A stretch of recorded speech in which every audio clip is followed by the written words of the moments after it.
We're pretty good at explaining behavior by pointing to individuals, their personality, their motivations, their effort. But once people become a group, something really important changes. Groups don't just add people together, they change how behavior works. Once people begin interacting and identifying as a unit, a new group-level dynamic emerges. Multiple dynamics, really. And at that point, individual explanations often stop being sufficient. I'm Professor Bailey. I have a Ph.D. in organizational communication, and this is Everyday Organizational Behavior.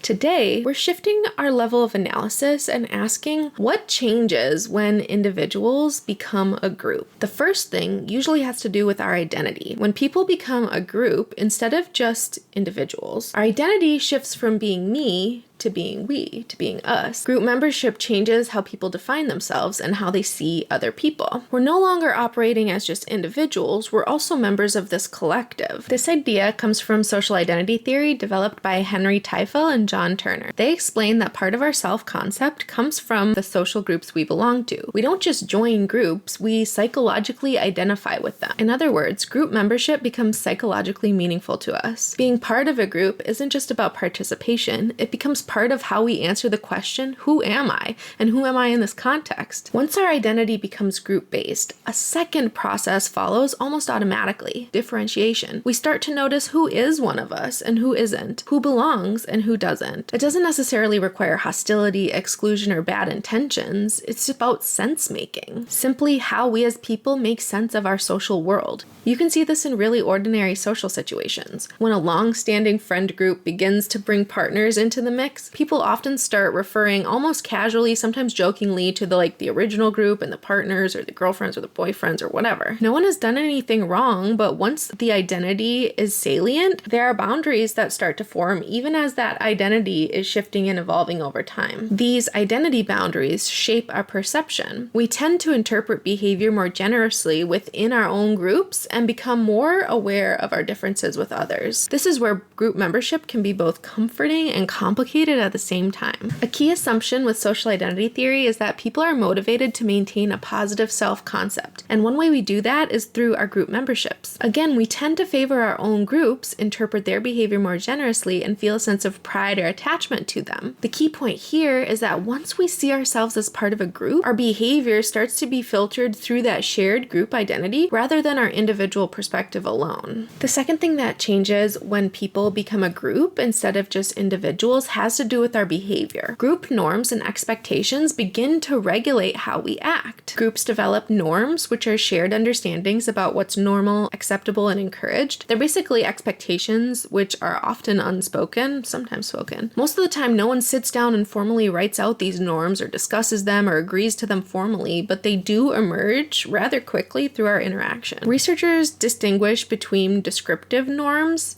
and injunctive norms. Descriptive are what people actually do, and injunctive are what people are expected to do. Early in a group's life, members are engaging in this sense-making. They're watching each other closely to see what gets a response or what gets ignored, what feels like too much versus what's not enough.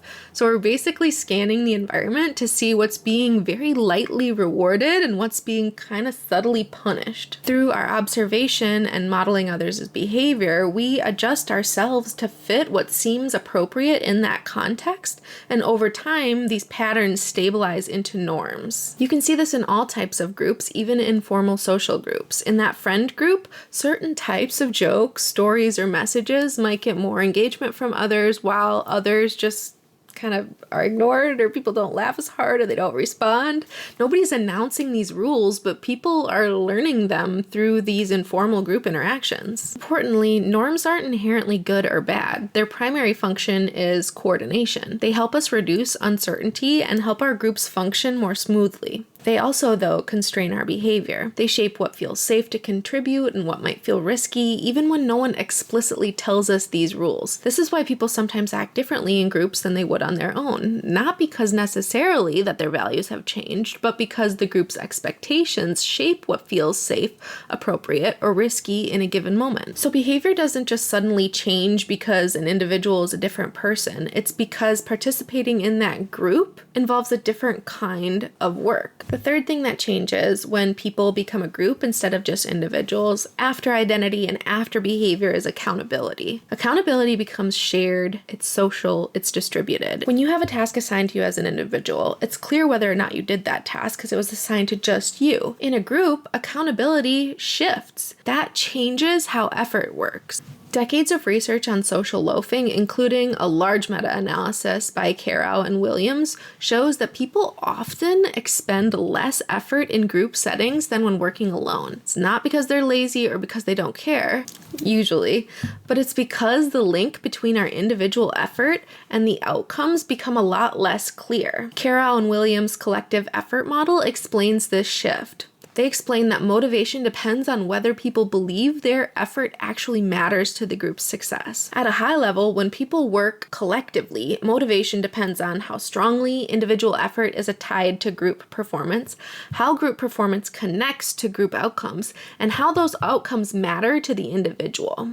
As those links weaken, effort often decreases. This connects to the diffusion of responsibility from John Darley and Bib Latané. When individuals' contributions are less identifiable, many people assume their effort doesn't matter as much, and that others will pick up the slack. In informal groups, when responsibility for keeping that group active or keeping the group chat responsive is shared, no single person feels fully accountable, and participation can kind of drop off unless our norms or roles make the responsibility clear. At the same time, groups create visibility and evaluation pressure. People care how they're being seen by others, especially when group identity is strong. So reduced effort is rarely about laziness, but it's usually about how accountability and evaluation are structured. In other words, many of the problems around effort in groups are more of a problem of design and not motivation. Wrapping things up, when people become a group instead of just individuals, a few things change.